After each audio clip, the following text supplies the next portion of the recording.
अस्सलाम वालेकुम वरहमतुल्लाहि वबरकातुहू। मेरी प्यारी बहनों और मेरे प्यारे भाइयों, उम्मीद करती हूँ आप सब खैर आफियत से होंगे।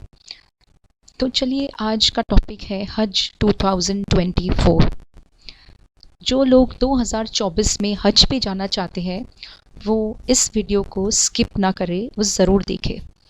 तो मैंने कुछ इम्पॉर्टेंट पॉइंट्स जो है मैंने आज हज कमेटी की वेबसाइट से लेकर मैंने इस पे डाली हूँ अपने वीडियो पे, तो आप ज़रूर देखें। और आपको अगर कुछ भी क्वेश्चंस है आप मुझे पूछ सकते हैं। तो सबको पता होगा कि हज कमेटी ने एक अनाउंसमेंट किए है कि जो लोग हज पे जाना चाहते हैं वो ऑनलाइन फॉर्म भर सकते हैं, और 4 तारीख से उन लोगों ने फॉर्म भरने का डेट शुरू कर दिए है। आज हो चुकी है 11 तारीख और आखिरी डेट उन्होंने 20 तारीख की रखी है। तो अभी भी आपके पास वक्त है 9 दिन का। तो आप जो हज पे जाना चाहते हैं और जो नियत कर चुके हैं वो ये फॉर्म ज़रूर भरें। और मेरे वीडियो को आगे देखें, मैं इसमें सब एक्सप्लेन कर चुकी हूँ। जो जो मुझे इम्पोर्टेंट लगा मैंने उसमें डाल चुकी हूँ वीडियो में, और आपको जो सवाल हो आप पूछ सकते हैं। तो मैं आपको सबसे पहले बताऊंगी कि इसमें आप देखेंगे नोटिफिकेशन है। तो जो नोटिफिकेशन है उसमें डेट लिखी गई है, और गवर्नमेंट की तरफ से जो अनाउंसमेंट हुआ है उसमें डेट लिखी गई है कि 4 से 20 तारीख तक आप फॉर्म भर सकते हैं। और उसमें उन लोगों ने अपने वेबसाइट की लिंक दिए है, तो उसी वेबसाइट पे आप जाएं और वो लिंक पर क्लिक करें। तो आप उसके बाद वाला जो स्लाइड देखेंगे उस पे मैंने वो क्लियरली वो वेबसाइट दी हूँ। जो वेबसाइट है हज कमेटी का उसी पे जाना, तो www.hajcommittee.gov.in। तो एक पेज खुलेगा और उस पे आप देखेंगे हज 2024 का एक टैब दिखेगा आपको। तो जैसे कि आप ये देख सकते हैं स्क्रीन पर, हज 2024। फिर आप उस पर क्लिक करेंगे तो उसमें आपको हज पॉलिसी 2024 और हज गाइडलाइंस 2024 दी गई है, जो इन लोगों ने इंग्लिश में, उर्दू में और हिंदी में तीनों लैंग्वेज में प्रिंट किए हैं। तो आप कोई भी लैंग्वेज में पढ़ सकते हैं। तो मैंने हज गाइडलाइंस में से कुछ इम्पॉर्टेंट चीज़ें मैंने इधर लिखी हूँ। सबसे पहला अप्लाई करने के पहले आप अपना पासपोर्ट देख लेना। पासपोर्ट की एक्सपायरी जो होती है वो 31 जैन 2025 के पहले की नहीं होनी चाहिए। तो आपका पासपोर्ट नहीं तो वो लोग नहीं लेंगे। इसका मतलब है कि हज 2024 के जाने की डेट से लेके आपका वैलिड पासपोर्ट 6 महीने तक का होना चाहिए। मतलब आपकी एक्सपायरी 6 महीने की बाद की होवे।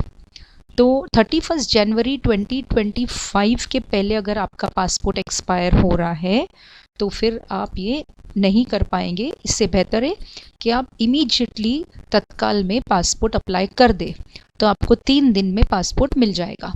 अभी भी आपके पास 11 दिन है, तो आप इमीडिएटली अगर अप्लाई कर लेते हो तो 3 दिन में पासपोर्ट आ जाता है। तो आप फिर जो वो आप पासपोर्ट आ जाता है तो आप वो दे सकते हैं ओरिजिनल, ठीक है, फॉर्म में लिख सकते हैं आप।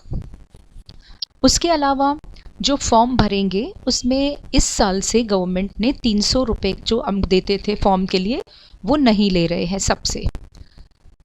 जब लॉटरी लगेगी, खुलेगी और उसमें अगर आपका सिलेक्शन होता है तो फिर उसके बाद आपको 300 रुपया भरना होगा। जिसका भी सिलेक्शन होगा उसे 300 रुपया भरना होगा, तो वो नॉन रिफंडेबल है। उसके अलावा जैसे ही आपका सिलेक्शन होता है आपको कुछ दिन दिए जाएंगे, समझो 1 हफ्ता, तो ओरिजिनल पासपोर्ट की कॉपी उनको देनी होगी। मतलब ओरिजिनल पासपोर्ट उनको देना होगा। वो लोग आपको बताएंगे, उसमें लिखा हुआ है कि कैसे देना है, उस पर कैसा फ़ोटो देना है, सब कुछ देना है, वो गाइडलाइन में लिखा हुआ है। तो पासपोर्ट आपको देना होगा। तो सबसे पहला आपको पासपोर्ट तैयार रखिए। उसके बाद एक और बहुत अहम चीज़ है कि जो लोग हज कमेटी के ज़रिए हज कर चुके हैं वो दोबारा नहीं जा सकते। मतलब हज कमेटी के ज़रिए सिर्फ एक इंसान एक ही मर्तबा जा सकता है। वो सिर्फ उन लोगों को अलाउड करेंगे जो किसी के महरम बन के जा रहे हैं और वो जिसके महरम बन रहे वो पहली बार हज पे जा रहे। तो ऐसी कुछ सूरतें हैं जहाँ पर वो महरम को दूसरा चांस देंगे। अच्छा, आधार कार्ड की ज़रूरत नहीं है, इसमें आधार कार्ड देने की ज़रूरत नहीं है। फिर इस बार आपको हज का फॉर्म जो है वो सिर्फ ऑनलाइन भरना है, ऑफलाइन नहीं भरना है, कोई फ़िज़िकल कॉपी नहीं देनी है।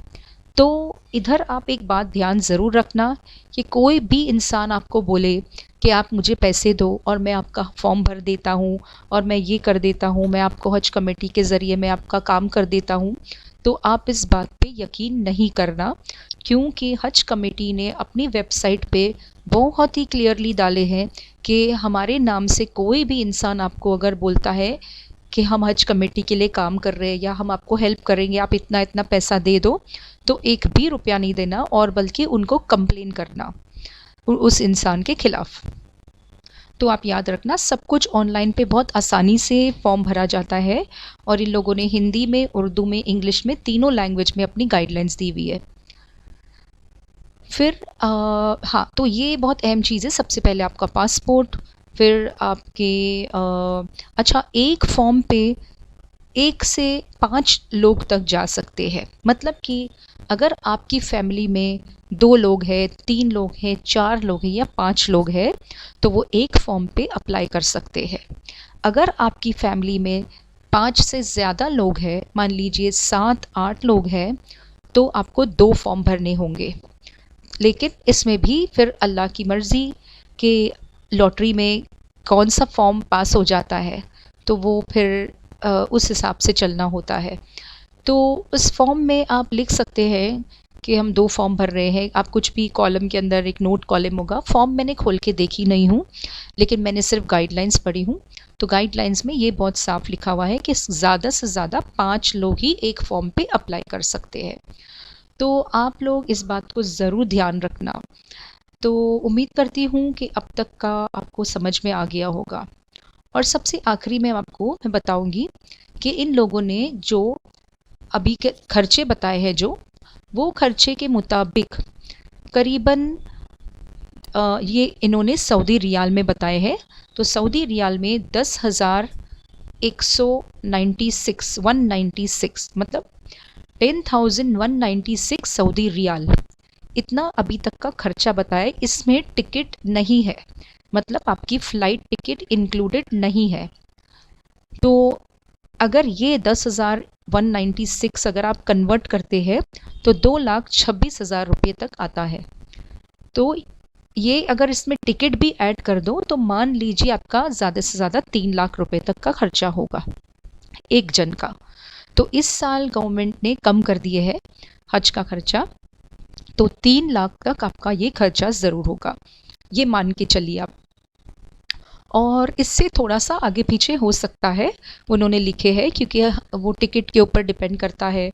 और और सऊदी गवर्नमेंट की तरफ से अगर कुछ हो जाता है, कुछ अनाउंसमेंट्स होते हैं, कुछ होता है, तो वो अलग बात है। फिर आपका जो आपको यहाँ से कुछ सर्टिफिकेट ले जाना हो या फिर कुछ जो भी एक्स्ट्रा थोड़ा बहुत खर्चा ऊपर नीचे हो सकता है, लेकिन 3 लाख तक का मान के चलिए आप। तो एक जन का खर्चा इस साल 3 लाख रुपया होगा। तो इसमें जो जो इंक्लूडेड है मैंने अपनी स्क्रीन पे लगाई हूँ। उसमें है मक्का का अकोमोडेशन, मतलब मक्का में जहाँ पे रहेंगे उसका खर्चा, मदीने में जहाँ रहेंगे उसका खर्चा, बस का खर्चा जो आपको बस ले जाएगी अजीज़िया टू हरम शरीफ, तो ये अजीज़िया में रुकाएंगे सबको। फिर इसमें 1% एडिशनल अकोमोडेशन है एज़ पर सऊदी रूल के हिसाब से। फिर उसमें पेमेंट टू तवाफ़ा कंपनी, जहाँ पे मौलिम की फ़ीस होती है। फिर इसमें है नकाबा सयरात, रूट्स परचेज़, ई रूट्स परचेज़।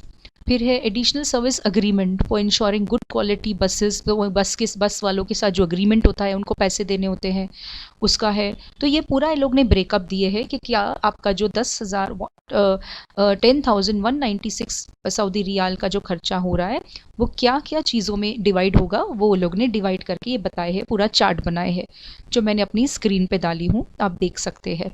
इसमें फ़्लाइट टिकट नहीं है, तो फ़्लाइट टिकट छोड़ के और भी कुछ 1500 कुछ रुपए आते हैं। और अच्छा, आपका इसमें वो भी इंक्लूडेड नहीं है जो आप उधर कुर्बानी करेंगे, तो कुर्बानी का 790 रियाल अलग है, तो वो आप इसमें ऐड कर लेंगे तो 2,42,000 आता है, 2,45,000 अप्रॉक्सीमेटली आता है। तो समझिए 2.5 लाख रुपए अभी आ रहे हैं, और अगर टिकट का मिलाएंगे तो समझो 3 लाख तक का आप खर्चा पकड़ के चलो। तो ये है पूरा अभी तक का अनाउंसमेंट। तो उम्मीद करती हूँ, अल्लाह से बहुत दुआ करती हूँ कि अल्लाह हम सबको हज करने की कि वहाँ पे आप दावत दे, अल्लाह हमको बुलाए, क्योंकि वो बुलाएगा तो सब कुछ हो जाता है। और जिसके पास पैसा अभी नहीं भी है वो भी मायूस ना हो, लेकिन अगर आपने नियत कर लिए है और अल्लाह अगर बुलाना चाहेगा तो आपके लिए सारे रास्ते आसान हो जाएंगे, पैसे भी आ जाएंगे, रास्ते भी आसान हो जाएंगे, सब कुछ हो जाएगा अपने आप ही। तो आप बिल्कुल ये मत सोचिए कि मेरे पास तो पैसे नहीं हैं, मैं कैसे जा सकती हूँ, क्योंकि आपका ईमान जो है वो मज़बूत कीजिए, अल्लाह पे तवक्कल रखिए कि अल्लाह अगर जिस बंदे को बुलाना चाहेगा अपने मेहमान के तौर पे, तो वो एक झटके में उसको सब कुछ दे देगा। तो उम्मीद करती हूँ आपको इस वीडियो में कुछ समझ में आ गया होगा, और नहीं भी अगर आपको कुछ क्वेश्चंस भी है तो आप ज़रूर उस वेबसाइट पे जाइए और मुझे कमेंट करके भी ज़रूर बताइए, तो मैं आपको फिर से वीडियो में डाल दूँगी। अस्सलाम वालेकुम वरहमतुल्लाहि वबरकातुहू।